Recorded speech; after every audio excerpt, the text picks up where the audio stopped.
Dear students, today we are going to learn the question and answers and other part of the lesson, the Browning version.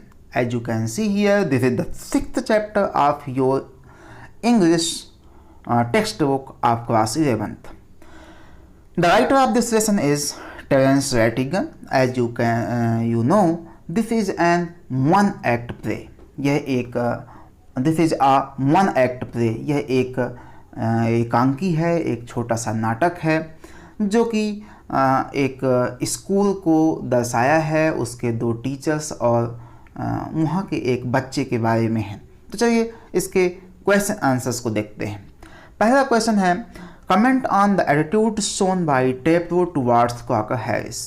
Quaker Harris के प्रति टेपरो के द्वारा दिखाए गए व्यवहार पर आप टिप्पणी कीजिए। आप क्या समझते हैं?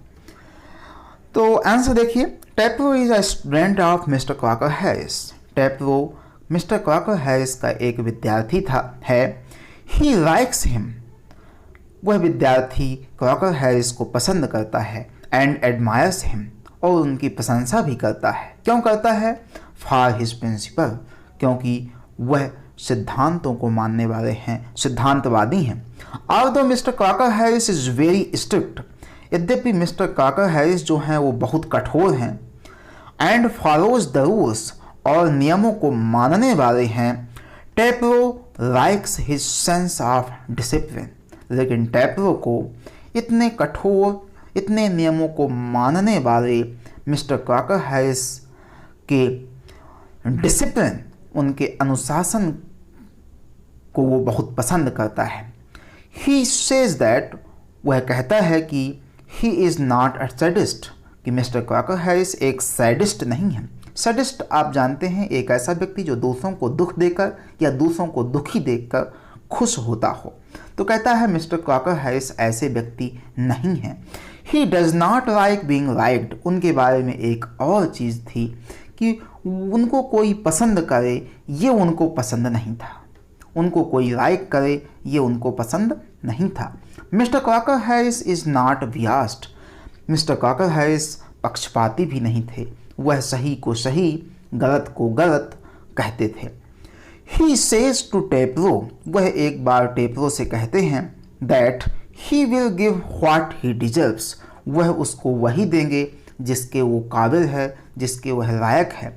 Nothing less and nothing more, ना तो उससे कम ना तो उससे ज़्यादा।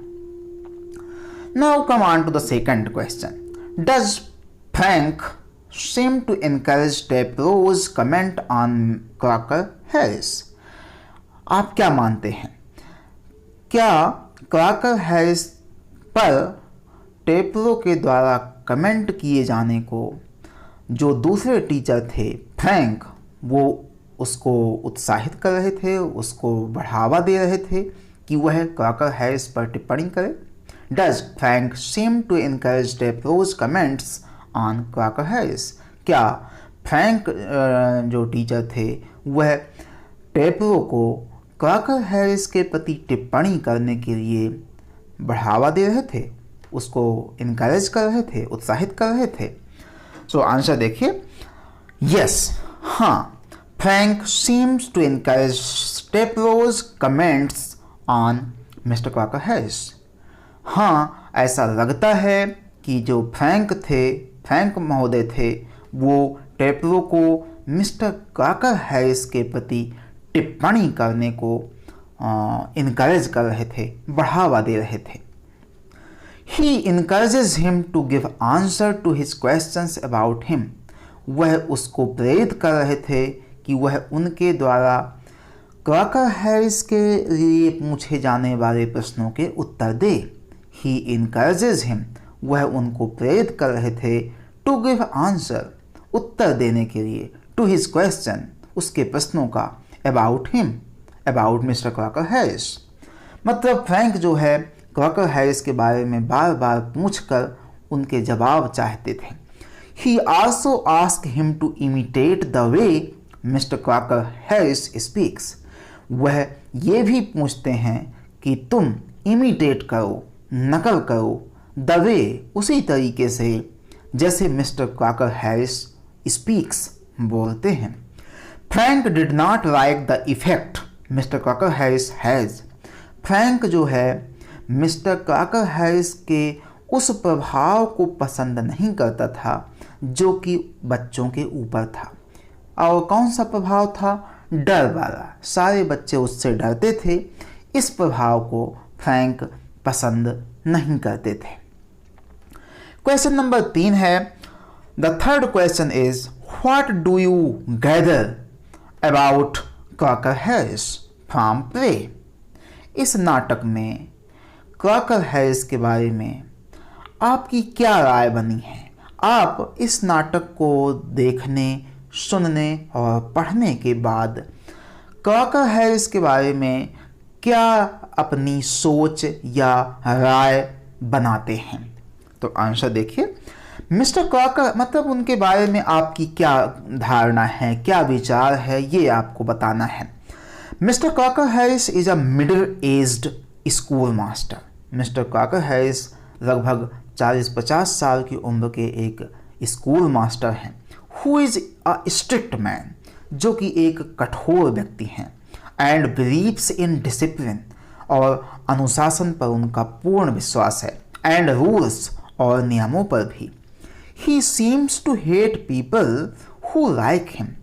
ऐसा लगता है कि वह उन लोगों से हेट करते थे, नफरत करते थे जो उनको पसंद करते थे। हु लाइक्स हिम, जो उनको पसंद करते थे। He is so frightening that, वह इतने डरावने थे कि, डरावने चेहरे भर से नहीं होता, उनके कार्य व्यवहार इतने डरावने थे that no students can absent in his class, कि कोई भी विद्यार्थी उनकी क्लास से एब्सेंट नहीं होता था। He called Tepro for extra work, उन्होंने टेप्रो को एक्स्ट्रा वर्क के लिए बुलाया था। Even though it is his last day, यद्यपि यह उनका अंतिम दिन था इन द स्कूल, यह उनका स्कूल में अंतिम दिन था, फिर भी उन्होंने टेप्रो को अतिरिक्त कार्य करने के लिए बुलाया था, क्योंकि वह एक दिन स्कूल नहीं आ पाया था बीमार होने की वजह से। तो ये these are the 3 questions in your chapter. Now come on to the second section of this chapter, talking about the text. इस टेक्स्ट के बारे में, इस चैप्टर के बारे में बात करना। और जहाँ ही बात करने की बात आती है तो निश्चित रूप से वो डिस्कशन होगा। डिस्कस विथ पार्टनर्स, अपने पार्टनर से इस चीज़ को डिस्कस करना है।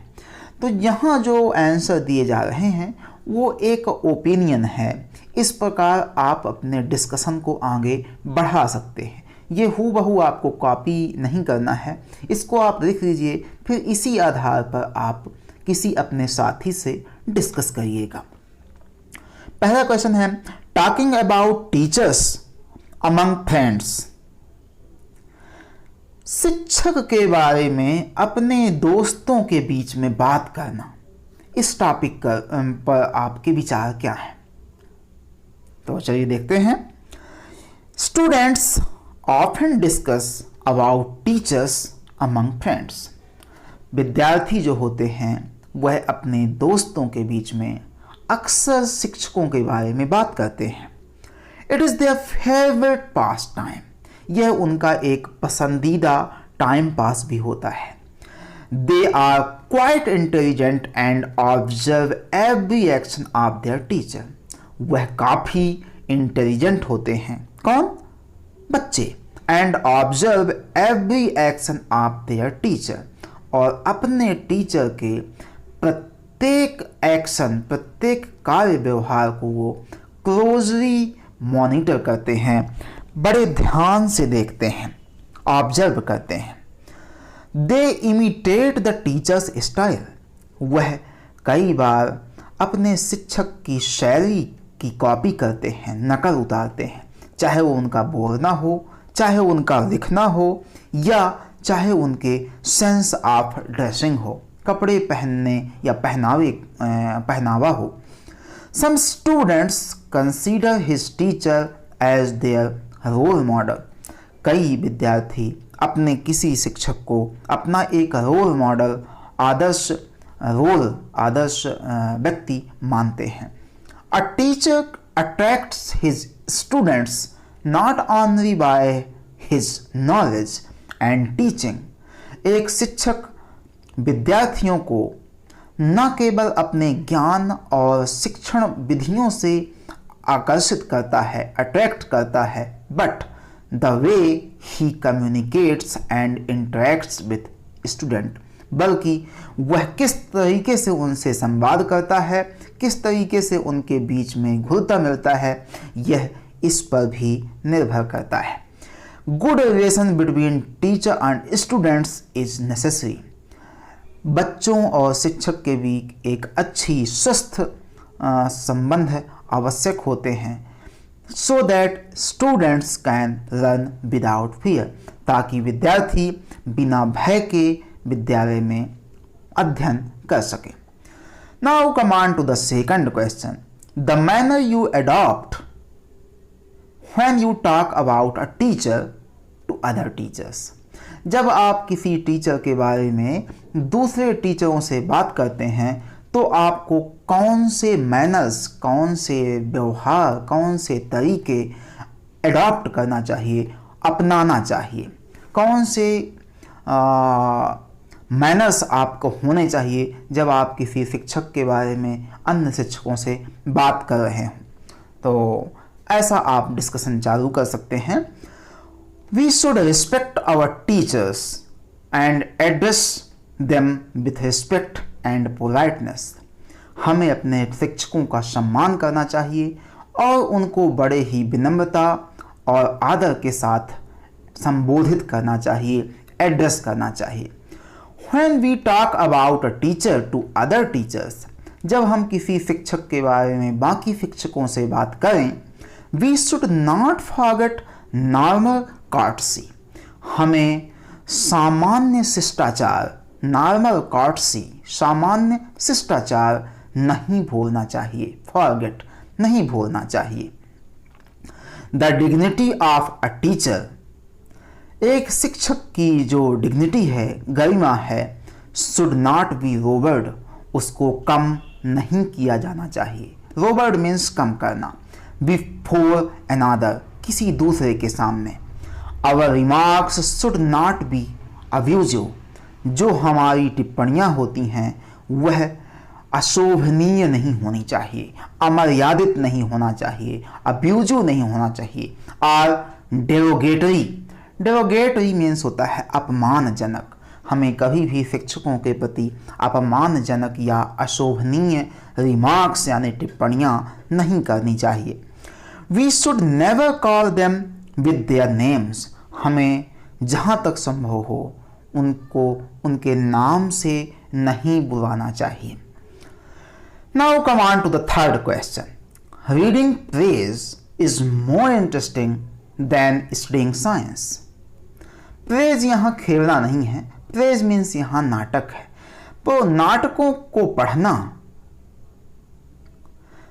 साइंस के अध्ययन करने से ज़्यादा रुचिकर होता है। इस पर आपका डिस्कशन होना है, आप इस पर अपनी राय बताइए, आप क्या सोचते हैं। एक नाटक पढ़ना एक साइंस की किताब पढ़ने से ज़्यादा इंटरेस्टिंग होता है, इस पर आपके क्या विचार हैं। So look at the answer, reading plays is more interesting than studying science. हम सब जानते हैं कि कहानी, नाटक, एकांकी पढ़ना साइंस के पढ़ने से तो अच्छा ही होता है, रोचक होता है। उसके कारण क्या है, रीडिंग प्लेज मतलब नाटकों को पढ़ना बिल्ड्स लिंग्विस्टिक स्किल्स। नाटकों को पढ़ने से आपके अंदर भाषा की दक्षता आती है, आपको विभिन्न प्रकार के शब्दों का ज्ञान और उनका उपयोग आता है। It makes readers able to dive in imagination. जब हम पढ़ते हैं, जब पाठक नाटक को या प्रेज को पढ़ता है तो वह कल्पना में खो जाता है। डाइव इनटू इमेजिनेशन, वह कल्पना लोक में विचरण करने लगता है। Plays are full of interesting plots, नाटकों में रोचक घटनाएं होती हैं। Various character of different traits, विभिन्न प्रकार के गुणों वाले चरित्र होते हैं, व्यक्ति होते हैं। विटी डायलॉग्स, मनोरंजक हास्यपूर्ण वार्तालाप होता है, हंसी मजाक की बातें होती हैं। वी नेवर फील बोर्ड, हम कभी बोर नहीं फील करते, उदास नहीं महसूस करते, उबाऊ महसूस नहीं करते। व्हाइल रीडिंग अ प्ले, जब हम एक नाटक पढ़ते हैं। ऑन द अदर हैंड, दूसरी तरफ, on the other hand means होता है दूसरी तरफ। Science is based on facts, जो साइंस होती है वो तथ्यों पर आधारित होती है। कॉन्सेप्ट्स, आइडियाज, विचारों पर आधारित होती है। प्रिंसिपल्स, सिद्धांतों पर, एंड इट्स एप्लीकेशंस, और उनके अनुप्रयोगों पर आधारित होती है। It demands reasoning and concentration, science पढ़ने के लिए आपके अंदर तर्क शक्ति और कंसंट्रेशन, एकाग्रता होनी चाहिए of mind to solve the complex problem, ताकि आप जटिल समस्याओं को सॉल्व कर सकें, उनका समाधान कर सकें। तो ये अंतर होता है कि जो प्लेज होते हैं वो इंटरेस्टिंग होते हैं क्योंकि उसमें कई प्रकार के प्लॉट्स होते हैं, कई प्रकार के कैरेक्टर्स होते हैं, कई प्रकार के डायलॉग्स होते हैं, उसमें हम बोर नहीं होते हैं। लेकिन चूंकि साइंस यथार्थ पर निर्भर होती है, उसमें आइडियाज़ होते हैं, उसमें प्रिंसिपल्स होते हैं, उसमें आप मज़े नहीं ले सकते, उसमें आपको उन चीज़ों को ध्यान से पढ़ना समझना होता है। इसलिए यहाँ कहा गया है कि reading plays is more interesting. उसके बाद ये सेक्शन भी समाप्त होता है। Now come on to the working with word section, शब्दों के साथ खेलना, शब्दों के साथ काम करना। हर चैप्टर में आपको कुछ ना कुछ इस प्रकार की गतिविधियाँ दी गई हैं, आप इनको ध्यान से किया करिए। उसमें देखिए पहला है a sadist is a person, sadist एक ऐसा व्यक्ति होता है हु गेट्स प्लेजर, जो खुशी प्राप्त करता है, आनंद प्राप्त करता है, out of giving pain to other, दूसरों को दुख या दर्द देकर। Given below are some dictionary definitions of certain kind of person, नीचे कुछ और प्रकार के व्यक्तियों की डिक्शनरी वाली परिभाषा दी गई है। Find out the words that fit these description, ऐसे शब्दों को ढूंढिए जिनकी मीनिंग इनसे मैच करती हो, जिनका मतलब ये होता हो जो इतना लिखा है। चलिए पहला देखते हैं। A person who considers it very important that things should be correct or genuine, easy in the use of language और इन द आर्ट्स, एक ऐसा व्यक्ति जो चीज़ों को सही तरीके से और जेन्युइन तरीके से करने का महत्व देता हो, उसे क्या कहते हैं। खास तौर से भाषा या कला में ऐसा कोई व्यक्ति जो ये कहता हो कि आपको सभ्य सुसंस्कृत भाषा बोलनी चाहिए, आपकी जो कला है उसमें कोई गलती नहीं होनी चाहिए, ऐसे व्यक्ति को क्या कहते हैं। ऐसे व्यक्ति को कहते हैं प्योरिस्ट। प्योरिस्ट मीन्स एक ऐसा व्यक्ति जो हमेशा बिल्कुल सही कार्य करने पर विश्वास रखता हो। दूसरा है a person who believes that war and violence are wrong, एक ऐसा व्यक्ति जिसको ये विश्वास है कि युद्ध और आक्रामकता गलत चीज़ है। And will not fight in a war, और वह युद्ध नहीं लड़ेगा, उसको क्या कहते हैं। उसको कहते हैं पैसिफिस्ट। पैसिफिस्ट मीन्स होता है शांतिवादी, शांति प्रिय, शांति का पक्ष लेने वाला। Third one a person who believes that nothing really exist, ऐसा व्यक्ति जो किसी चीज़ पर भरोसा ही न करता हो, उसे लगता हो कि ऐसी कोई चीज़ नहीं है इस दुनिया में जो एग्जिस्ट करती हो, अस्तित्व में है, उसे क्या कहते हैं। उसको बोलते हैं नाइलिस्ट।